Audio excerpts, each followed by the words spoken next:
Hello, नमस्कार मैत्रिणींनो, good morning सर्वांना। आज नवीन व्हिडिओमध्ये सगळ्यांचं स्वागत आहे। तर आज मी तुम्हाला दाखवते की माझ्याकडे 3 साड्या अर्जंटमध्ये आल्या होत्या पिको फॉलसाठी। तर त्या कशा पद्धतीने मी करते आणि त्याच्यामध्ये काही गोष्टीच्या टिप्ससुद्धा मी तुम्हाला सांगणार आहे। तर बिडिंग फॉल मशीनवरती बसायच्या आधी पूर्ण मशीन क्लीन करून घेते, कारण की धूर वगैरे ह्या सगळ्या गोष्टीमुळं खूप जास्त मशीनमध्ये घाण वगैरे बसण्याचे चान्सेस असतात। आणि मशीनला ऑइलिंग जर तुम्ही केलात ना आठवड्यातून एकदा, तर एकदम मशीनला प्रॉब्लेम होत नाहीत, प्रॉपर आपली मशीन चालते। त्यासाठी ऑइलिंग करणं खूप जास्त गरजेचं असतं। तर इथे पूर्ण बिडिंग मशीन क्लीन करून घेतल्याच्यानंतर आणि खालच्या साईडला माझी ओव्हरलॉकची मशीनसुद्धा आहे, ती मी टेबलवरती नाही ॲडजस्ट केली आहे, पाट्यावरती पाटा जो असतो आपला त्याच्यावरती केले, म्हणजे ती बसून वगैरे मी करू शकते ओव्हरलॉक। इथे फॉल घेऊन आले। 2 कलरमध्ये कन्फ्युजन झालं की साडीला फॉल कुठल्या कलरचं लावायचं। असे काही काही शेड असतात ना, त्या शेडमध्ये खूप जास्त कन्फ्युजन होतं साड्यांचं की कुठलं फॉल लावायचा कलर। आणि डार्क कलर असतो तो त्याच्यामध्ये कसा एकदम प्रॉपर फिका कलर, असे खूप सारे शेड आता आजकाल निघालेत, त्याच्यामुळे आणि कस्टमरला कसे प्रॉपरच मॅचिंगच आता लागतं।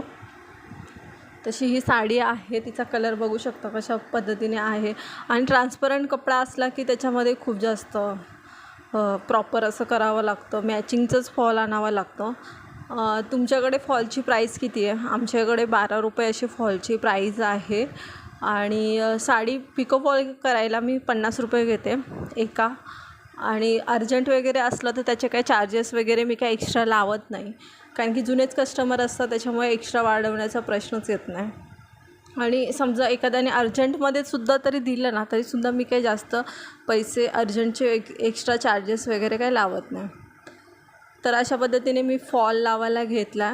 आता तुम्ही बघू शकता ह्या साडीला लेस म्हणजे आपली लेस टाईपसुद्धा असतात, त्यालासुद्धा मी बिडिंगच्याच मशीननी करते। जर डायमंड वगैरे जर त्या लेसला असतील तर त्याला एक काळजीपूर्वक तुम्हाला करणं गरजेचं आहे, कशा पद्धतीने बिडिंगचं करायचं। कारण की जर सेटर हलला तर आपल्याला त्याचे वेगळे चार्जेस किंवा खूप परत ते रिपेरिंगला परत खर्च येण्याचा चान्स असतो, त्याच्यासाठी त्या गोष्टीची काळजी घेणं गरजेचं आहे। इथे मी कपडा सरळ करते, कारण की कपडा जे आपले ह्याचे आपल्या पदरच्या ह्या साईडला जो कपडा असतो तो कपडा कधीकधी क्रॉसमध्ये असतो, आणि क्रॉसमध्ये झालं तर बिडिंगची जे आपण बिडिंग करतो त्याच्याने सुद्धा क्रॉसमध्ये येण्याचे चान्सेस असतात।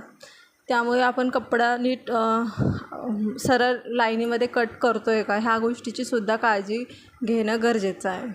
इथे मी तुम्हाला दाखवते की पूर्ण साडी अशी ब्लॅकमध्ये आहे, पण जे खालच्या साईडला जी बॉर्डर आहे ती पिंक कलरची आहे, पण फॉल मात्र ब्लॅकच वापरायचा।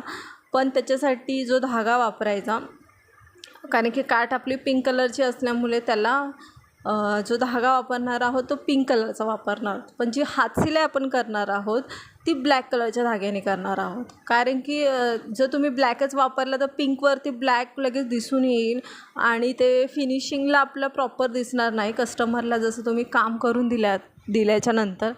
त्यामुळे ह्या गोष्टीची काळजी घेणं खूप जास्त गरजेचं आहे। तुम्हीसुद्धा असं काही जर साड्या आल्या की तुम्ही त्या गोष्टीची काळजी घ्यायची की धाग्याचं वगैरे किंवा धाग्याचं वगैरे आपल्याकडे असतातच खूप सारे धागे, कारण की आपण वेगवेगळे धागे आणतो, तर थोडे तरी वाचतातच। तर तुम्ही त्या धाग्यांचे कलर वगैरे साड्यांचं वगैरे ह्या गोष्टी मॅच करून तुम्ही करून घ्यायचं। तर आता इथे मी त्या साडीला फॉल लावते, ते तुम्हाला दाखवते। धागा मी साईडला काढून ठेवलेला आहे, जेणेकरून मला सारखं म्हणजे बॉक्समध्ये शोधायची गरज नाही आहे। ते ह्या गोष्टीची काळजी घेणं गरजेचं आहे। आपण जेव्हा काम करायला बसतो त्यावेळेला सगळ्या गोष्टी आपल्या जवळ असणं गरजेचं आहे, कारण की जर जवळ नसते तर आपल्यासारखं उठावं लागतं सगळ्या गोष्टीचं, परत तिथं टाईमपास होऊन जातो। एकदा काम करायला बसलं की बसलं।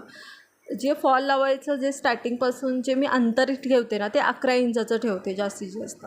ठीक आहे, धन्यवाद। असेच नवीन व्हिडिओ पाहण्यासाठी आपल्या चॅनल